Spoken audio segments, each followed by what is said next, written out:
VHS Beyond just released to Shudder earlier this week, and a lot of people are regarding it as the best in the franchise.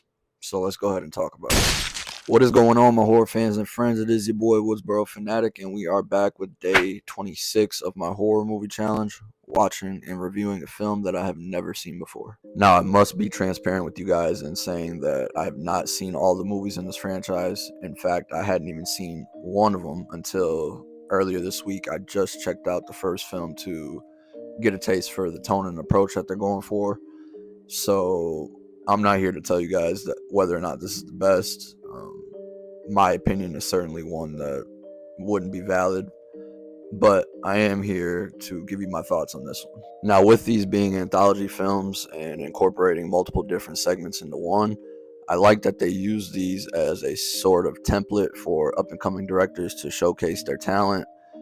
But what I will say is that not all these segments land for me, and that's something that I experienced within the first one as well. The first segment, titled Stork, is a prime example of that, and I feel like I should have liked it because most people did, with its high octane and chaotic energy. But for me, there was just a little too many flaws that pulled me out of it. A team of rogue officers go on this rescue mission to retrieve these children that have been abducted, only to run into a situation that is very similar to something like Wreck, if you've seen that film. I don't want to go too much into spoilers, but there's an interesting premise here for sure. The execution just did not land for me. For one, the camera movement in this segment in particular is extremely overbearing. I'm somebody who really likes found footage films.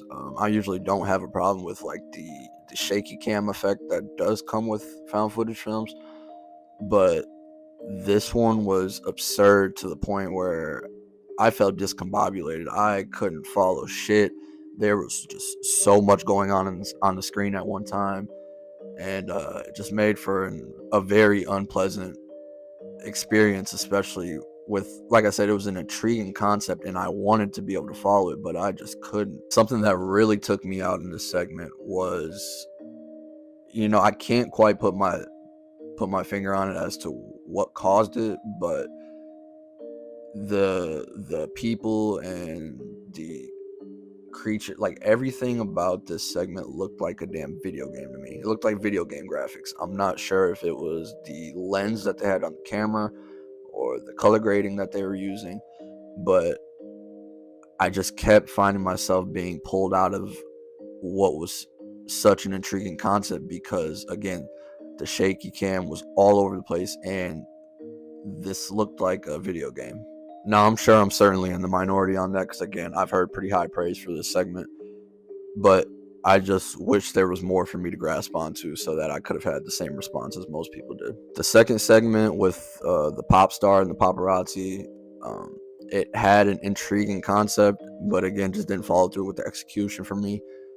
There were some pretty dope usage of visual effects throughout it, but again, it just fell flat for me. Now, this third segment, the skydiving segment, this is what really pulled me back into this movie because it almost lost me for a second. This one was fucking insane. It was anxiety inducing. It was tense as all hell. It follows a group of skydivers who run into some shit while they're skydiving. I don't want to get into it. I think you guys should watch this one blind. This one was fucking nerve-wracking, and the visual effects on this, I'm not sure if there's any practical effects throughout it, but the effects in general that were used throughout this was so impressive, and again, it was fucking tense. Which then follows up with the segment that I had heard the most buzz around, which was the one I was anticipating the most, and that was Fur Babies, directed by none other than Justin Long and his brother Christian Long. Now, I've seen a lot of people comparing this segment to a certain movie in particular. I'm not going to say what it is because, in my opinion, that's a spoiler. I don't really know why people are including that in the review. I think this is one of those segments that you should go into blind just because of how batshit wild and absurd it is. it takes a complete left turn, and honestly, it's so different from the other segments throughout the film, because this is the only segment that isn't in any relation to the overarching theme, which is extraterrestrial and just unknown life.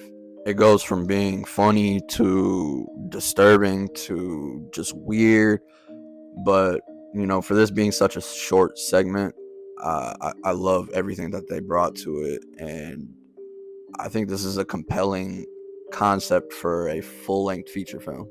The final segment of the film is Stowaway, which is also a segment that I was incredibly intrigued by, because it was our first shot at seeing Kate Siegel behind the camera, and her husband Mike Flanagan wrote the script, and that's just a dope ass collaboration. If you are really tapped into horror, you understand why that's pretty dope. And as much as I wanted to love this segment because of that alone, the final minutes of it really killed the experience for me. It starts off so compelling, and in Kate Siegel's defense, I see her vision. I think she has a fascinating eye, and again, from a director's standpoint, I think the way she directs this short is compelling. But it gets to a point within the last 5 to 7 minutes where there is so much going on from a visual standpoint, and tricks they're doing with lighting and colors and whatnot, to where I can't even follow what the hell is going on. I don't know what I'm looking at, and I don't know how it correlates to the first 15 minutes of said segment. The theme for this movie being extraterrestrial and otherworldly life is definitely a compelling theme, and it's one that makes for some interesting segments. But the overarching plot that is supposed to tie all of these segments together is one that I never really got a grasp on, even in the beginning when it's first introduced. And for me, that just made for a frustrating experience. I know I am not alone in that sentiment. From the reviews that I've seen, I know that it's something that other people have reiterated. This just doesn't feel like a cohesive ending. It doesn't feel like there was a true purpose for putting all these segments together, because it doesn't tie in naturally at the end. But like I said, guys, these are just my thoughts. I haven't seen much of this franchise. I'm not very well versed on it.